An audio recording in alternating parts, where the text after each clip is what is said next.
Secara keseluruhan, analisis varians dapat kita ringkas sebagai berikut. Ini pada level 1, yaitu static budget variance untuk operating income. Kemudian pada level 2, kita dapatkan flexible budget variance untuk operating income dan sales volume variance untuk operating income. Ini juga bisa dianalisis lebih lanjut, tetapi kita fokuskan dulu contohnya untuk flexible budget variance. Ini akan ada beberapa variance ya, rinciannya yaitu selling variance, selling price variance, kemudian direct material variance, direct manufacturing labor variance, variable overhead variance, dan fixed variance. Ini rincian saja pada level 2. Lalu pada level 3, khusus untuk direct material variance bisa kita rinci lagi menjadi direct material price variance dan direct material efficiency variance. Demikian juga untuk direct labor variance dapat kita rinci menjadi direct manufacturing labor variance dan direct manufacturing efficiency variance. Inilah yang disebut level 3. Jadi level pertama paling global, level kedua lebih mengerucut, level ketiga semakin detail. Kemudian apabila kita sudah pahami variance ini, maka variance dapat kita catat dalam akuntansi kita apabila kita menggunakan standar costing. Nah, ini contohnya menggunakan standar costing, kita gunakan untuk dua contoh kita tadi, yaitu direct material dan direct labor. Jadi ketika kita membeli direct material, maka kita akan, pada saat itu, kita akan mencatat direct material itu pada standar price-nya. Jadi di sini, karena kita bayar dengan utang, ini berdasarkan aktualnya. Ini jumlah pembelian aktual dikalikan harga aktual. Variance-nya, ya, favorable, menambah operating income, kita kredit 44.000. Kita tulis direct material price variance. Biaya standarnya pada kuantitas yang kita beli, kita masukkan ke direct materials control. Kemudian ketika kita pakai, ya, ketika dipakai, maka yang dimasukkan ke work in process adalah kuantitas standar. Karena harganya sudah standar, tinggal kita kalikan berapa kuantitas standarnya dikalikan harga standar. Diperoleh 600.000. Kemudian dari direct materials control, kita kredit berdasarkan kuantitas aktual tetapi pada harga standar. Dan kita tahu ada selisih variance ya, atau selisih unfavorable, kita debit 66.000 direct material efficiency variance. Pola yang sama juga kita lakukan untuk labor, tapi dalam labor kita, karena tidak ada persediaan, kita bisa langsung gunakan satu jurnal. Jadi di sini berapa pembayaran labor aktual tadi, 9.000 kali 22.000, kita kredit ke wages payable control ya. Tadi ada wages payable control, mungkin kredit cash dan sebagainya di transaksi sebelumnya. Lalu kita catat di work in process ini berdasarkan input labor standar dikalikan biaya labor standar. Lalu dari perhitungan kita, yang labor price variance kita catat, kita debit karena unfavorable 18.000, lalu direct material efficiency variance juga unfavorable sebanyak 20.000. Ini jurnal untuk mencatat variance tadi langsung ke dalam proses produksi kita dengan menggunakan standar costing. Kelebihan standar costing ini akan menyederhanakan proses perhitungan biaya nanti, karena semuanya menggunakan biaya standar. Dan yang kedua juga bisa langsung mencatat adanya varian, sehingga itu akan menjadi fokus dari manajemen ketika varian tadi masuk ke dalam laporan periodik. Jadi dari perspektif pengendalian, maka semua varian kalau bisa diisolasi atau dicatat pada langkah yang paling awal. Misalnya, direct material variance kita catat ketika pembelian, maka manajer dapat melihat begitu ada varians tadi dilaporkan, mereka akan segera mencari apa yang menyebabkan misalnya large unfavorable variance terjadi daripada menunggu material sampai pada proses produksi. Lalu bagaimana nanti variansnya ini pada akhir tahun? Nah, kalau tidak ada persediaan, maka semua varians tadi harus kita nolkan, kita close ya, kita masukkan ke cost of goods sold. Ini cara menghilangkan varians pada akhir periode. Tetapi apabila web mempunyai persediaan pada akhir periode, maka kita lihat persediaannya apa saja dan variansnya. Kalau direct material price variance, maka akan dialokasikan ke materials karena ada yang belum terpakai, work in process, sama finish good. Ya. Dan cost of goods sold untuk yang terjual. Berdasarkan standar cost dari direct material untuk setiap akun tadi. Kemudian kalau direct materials efficiency variance ini tidak akan ada di materials, maka akan dialokasikan ke work in process, finished good, dan cost of goods sold.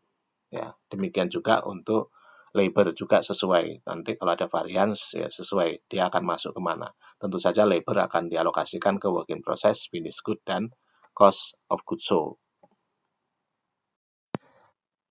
Apabila variance dipandang sebagai inefisiensi, maka ada pendapat bahwa sebaiknya variance tadi dihapuskan ke income. Jadi lebih baik dibebankan ke cost of goods sold daripada diprorata ke inventory dan cost of goods sold. Nah, kita masih lihat, jadi dalam hal ini variance kalau memang bisa kita bagi porsinya, porsi yang memang dapat kita hindari, ya maka dapat kita langsung masukkan ke cost of goods sold.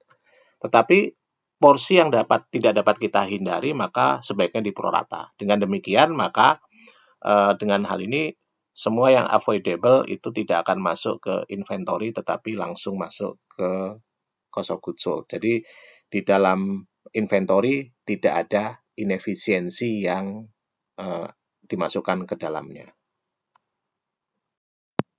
Dengan perkembangan teknologi, maka penggunaan standar costing jadi jauh lebih murah.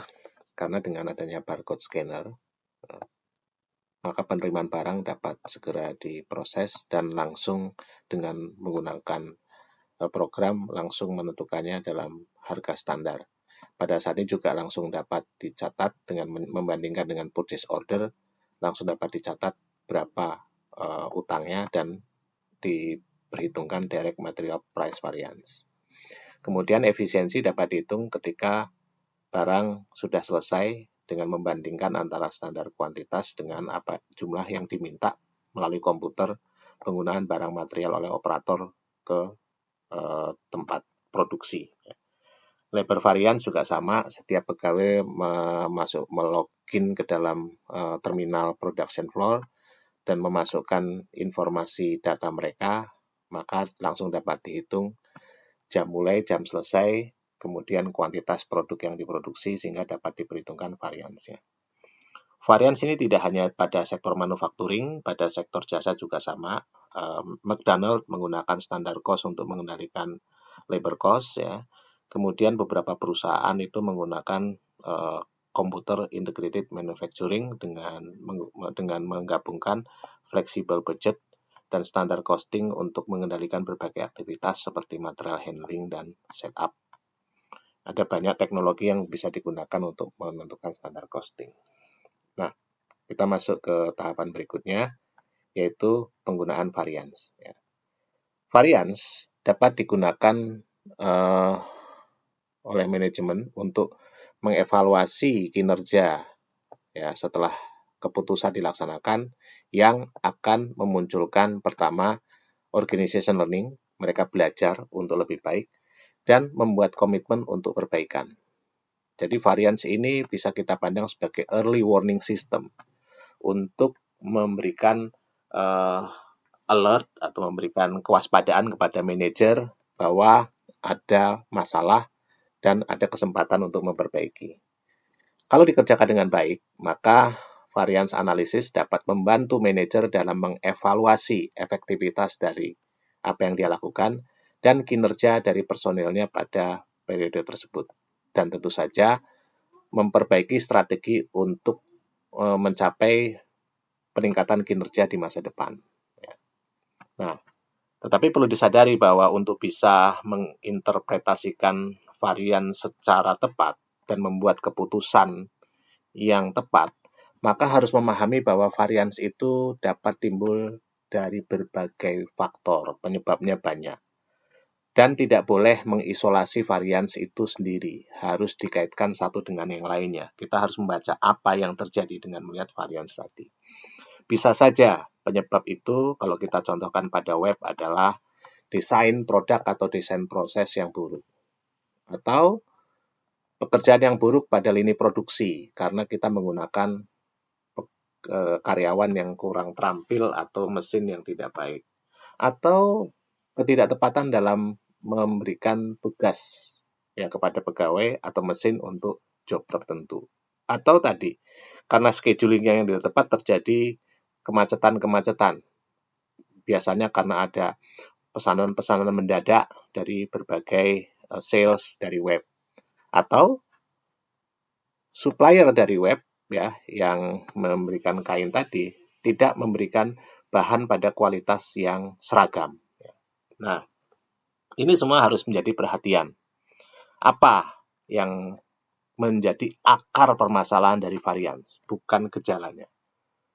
Nah, karena standar costing ini bukan merupakan ukuran tunggal, ya, tetapi karena dia mempertimbangkan berbagai input dengan variasi, biaya dengan variasi, output dengan variasi, harga dengan variasi, maka jangan dianggap dia sebagai satu angka tunggal. Jadi, mungkin ketika kita menginvestigasi, tidak harus, mungkin ada varian-varian kecil dapat kita abaikan. Tetapi ketika varian tadi mencapai suatu angka tertentu, maka itu harus diperhatikan dan kita harus melakukan investigasi. Sebagai contoh misalnya ya, misalnya kita bisa membuat aturan, semua varian yang nilainya di atas 5.000 atau 20% dari budget, ya, harus diperiksa. Tetapi kalau ada varian 4% direct material, yang jumlahnya 40.000, dengan varian pada repair yang jumlahnya hanya 1.500, maka walaupun ini 15% besar, tetapi karena dari sisi absolutnya rendah, maka penting kita memperhatikan juga nilai absolut, tidak saja nilai relatif. Nah, di sini varians dapat digunakan sebagai alat untuk mengukur kinerja. Yang pertama tentu efektivitas. Seberapa baik mencapai target yang ditetapkan. Misalnya kalau di Starbucks, penjualan, market share, customer satisfaction. Yang kedua efisiensi. Seberapa banyak input atau pada input berapa yang paling efisien untuk mencapai satu output tertentu. Misalnya untuk membuat kopi, apakah menggunakan kuantitas Arabica, kopi yang lebih rendah tetapi pada tingkat yang kualitas yang sama. Ya. Nah itu dua, efisiensi dan efektivitas. Nah kalau kita mau melihat, kita bisa ambil contoh misalnya dalam kasus purchasing manager Starbucks. Ya. Ketika kita melihat ada favorable price variance, maka bisa jadi ada 3 kemungkinan. Kemungkinan pertama bahwa purchasing manajernya memang dapat menawar dengan sangat baik. Ini kalau alasan ini tentu luar biasa, bagus dia. Dia mempunyai kemampuan bargaining sehingga mendapatkan harga lebih baik. Tetapi kalau alasan kedua, dia bisa mendapatkan diskon karena membeli lebih banyak, ini menimbulkan masalah. Ya. Karena ada excessive inventory jadi berlebih. Nanti kalau tidak banyak dipakai, mungkin inventory-nya jadi rusak, busuk, dan sebagainya. Atau yang ketiga, jadi bisa mendapatkan supplier dengan harga yang paling rendah, tetapi tidak mengecek kemampuan supplier tadi menyuplai barang dengan kualitas yang baik. Nah, kalau alasan 2-3 ini menyebabkan harga rendah, tentu ini tidak tepat, tidak baik. Tapi kalau alasan pertama, tentu akan bagus. Jadi kita harus lihat mengapa price variance itu favorable. Apakah alasannya itu sesuatu yang memang merupakan kinerja yang terbaik atau upaya dari manajer tadi untuk memindahkan masalah ke tempat lain. Masalah pertama tentu saja bisa saja kualitasnya rendah, ya, atau kebanyakan material. Yang kedua kualitasnya rendah. Intinya, manajer tidak harus menganggap favorable variance itu sebagai good news, ya, dan itu artinya bawahan bekerja dengan baik. Harus diperhatikan kenapa bekerja dengan baik. Kenapa variance rendah? Apakah memang dia bisa mencari cara untuk membuat lebih rendah dengan mengorbankan pihak lain, atau memang dia berkinerja dengan baik? Nah, tujuan dari varian analisis adalah untuk memahami mengapa varians itu terjadi, belajar dan memperbaiki di masa depan.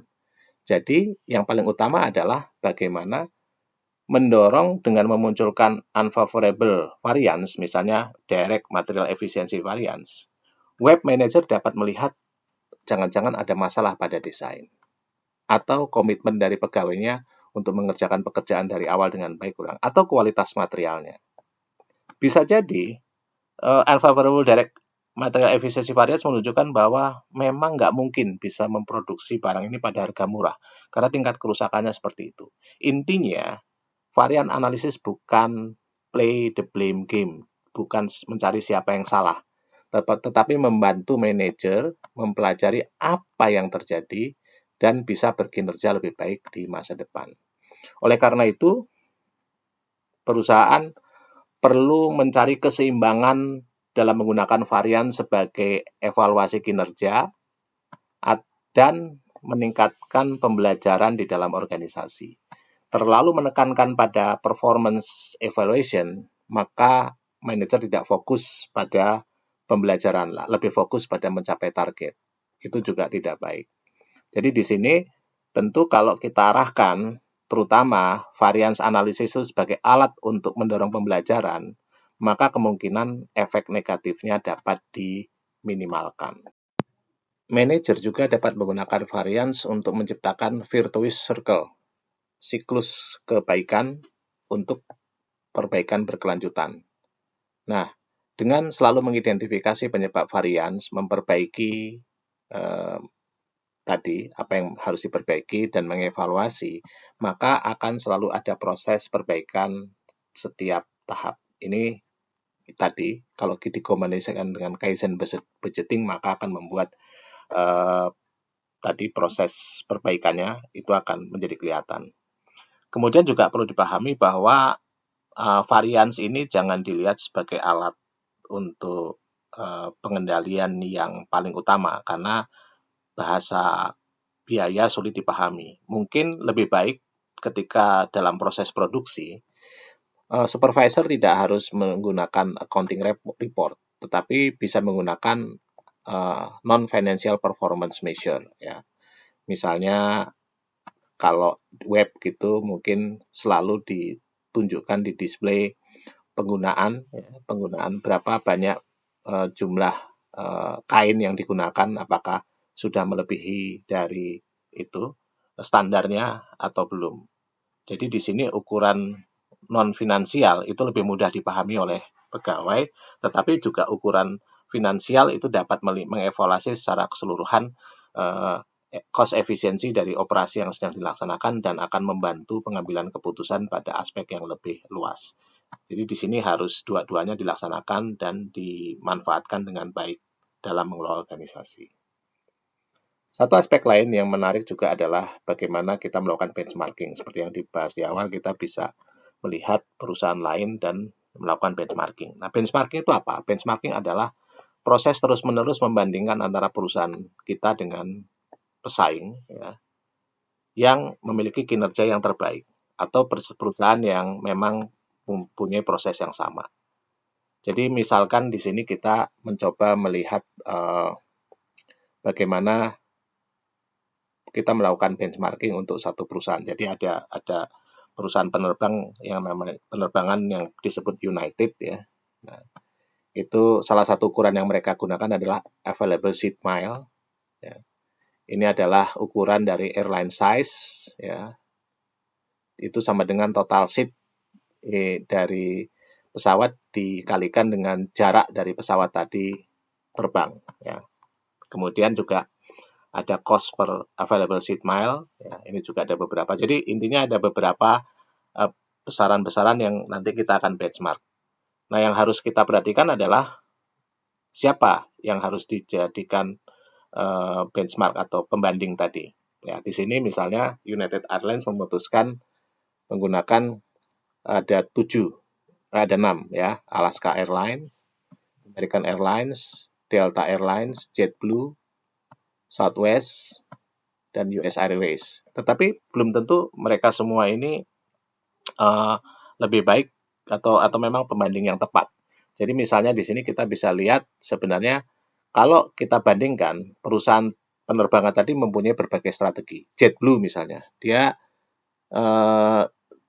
hanya sedikit kota yang dilayani dan biasanya jarak jauh. Ya. Sementara United mau jarak dekat, jarak jauh, kota besar, kota kecil, internasional, nasional, semuanya dilayani. Southwest itu lebih pada jarak pendek dan lebih sedikit layanan di pesawat. Jadi di sini mungkin kurang pas kalau dibandingkan dengan Southwest dan JetBlue. Lebih comparable ke American, Delta, atau US Airways. Tetapi karena United bersaing dengan mereka di beberapa kota dan pasar, tentu cukup baik untuk dimasukkan sebagai benchmark. Nah, dengan ini kita bisa bandingkan. Jadi misalnya ternyata operating cost dari United cenderung lebih besar, operating revenue-nya juga cenderung lebih kecil, ya. Operating income-nya jauh lebih kecil lagi, fuel cost-nya tidak efisien, labor cost-nya juga sama. Ya. Tetapi total ASM-nya jauh lebih besar daripada airline lain. Nah, dengan adanya benchmarking seperti ini, manajer bisa menentukan apa sih yang menjadi penyebab kenapa kita berbeda dengan yang lain. Apa yang harus kita lakukan sehingga kita bisa lebih baik daripada pesaing kita dari benchmark kita. Pada bagian ini kita akan membahas secara khusus bagaimana apabila dalam proses produksi tidak menggunakan satu bahan tunggal, tetapi kombinasi dari berbagai bahan yang bisa proporsinya sedikit berbeda antara satu bahan dengan bahan yang lainnya. Jadi kita akan merinci lebih lanjut dalam bentuk mix and yield variance untuk efisiensi variance.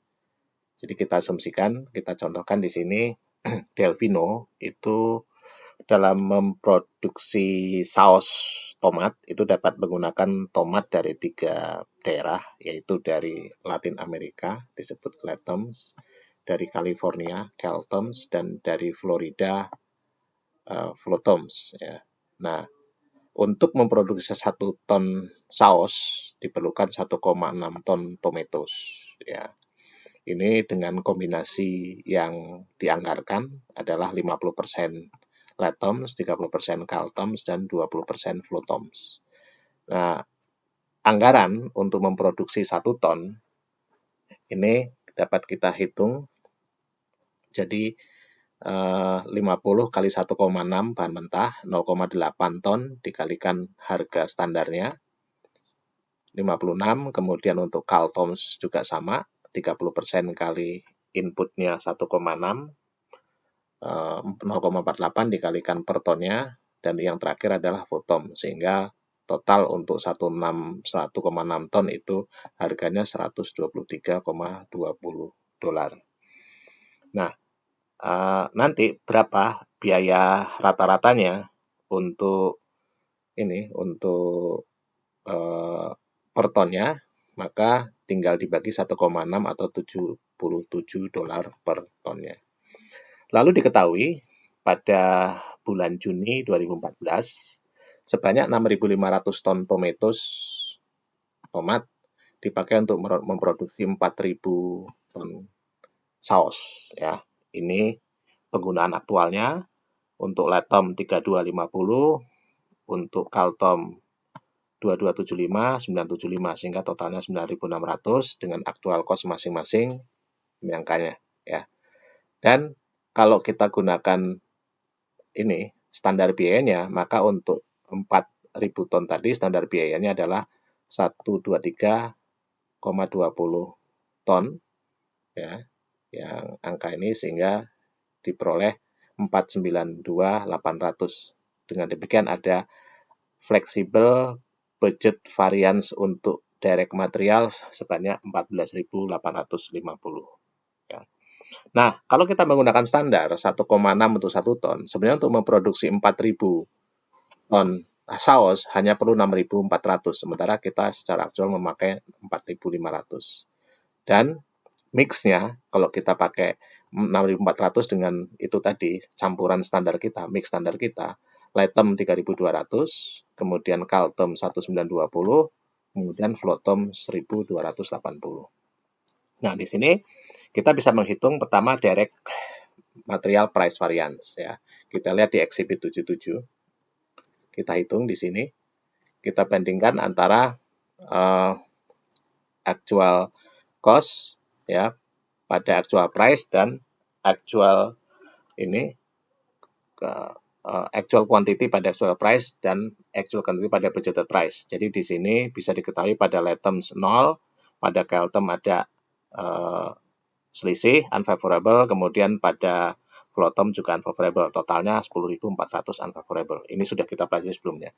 Kemudian kita dapat menghitung nanti efisiensi variansnya. Ini kita gunakan angka ini yang sudah kita hitung sebelumnya, ya. Pada penggunaan ini 32.200, 1.920 sama 1.280, ya. Nah, ini kita gunakan standarnya seharusnya, ini aktualnya, sehingga kita bisa menghitung adanya efisiensi varian sebanyak 4450 unfavorable. Nah, efisiensi varians ini dapat kita rinci lebih lanjut untuk kasus kita ini ke dalam dua varians. Yang pertama, direct material mix variance. Ya. Direct material mix variance ini membandingkan antara actual quantity yang digunakan, yang 6.500 tadi, tetapi yang kita sesuaikan adalah apakah penyebabnya karena perbedaan proporsi. Jadi ini proporsi aktualnya dikurangi dengan proporsi standar. Nah, di sini misalnya untuk latents dipakai sama 50%, jadi tidak ada perbedaan. Lalu pada CALTEM ada kenaikan 5%, sehingga unfavorable 26.000, tetapi pada FLOTEM ada penurunan 5%, sehingga favorable 293, 250. Secara keseluruhan, material mix variance itu favorable 3250. Jadi kuncinya di sini adalah ini proporsi yang dipakai, ya, dengan yang aktual, ini proporsi yang seharusnya, ya, pada tingkat penggunaan kuantitas 6.500. Itu kita sebut direct material mix varian. Ya. Nah, di sini tadi kita punya yang yield variance. Yield variance terjadi kenapa? Karena seharusnya yang digunakan 6.400. Tapi dengan mix ini kita menggunakan 6.500. Selisihnya kemudian kita kalikan dengan mix yang standar, kita kalikan dengan harga standar, kita peroleh yield variance 7.700 unfavorable. Unfavorable di sini. Jadi kita bisa hitung sekarang untuk efisiensi variance ada mix varian sebesar 3250 favorable dan yield varian 7.700 unfavorable. Totalnya 4.450 unfavorable. Nah, kalau kita buat dia masuk ke level 4 sekarang. Jadi level 2 adalah flexible budget direct material variance, kemudian kita punya direct material price variance, direct material efficiency variance. Pada direct material efficiency variance kita bisa hitung direct material mix variance dan direct materials yield variance. Ini materi tambahan yang ada pada appendix chapter 7 Honegger.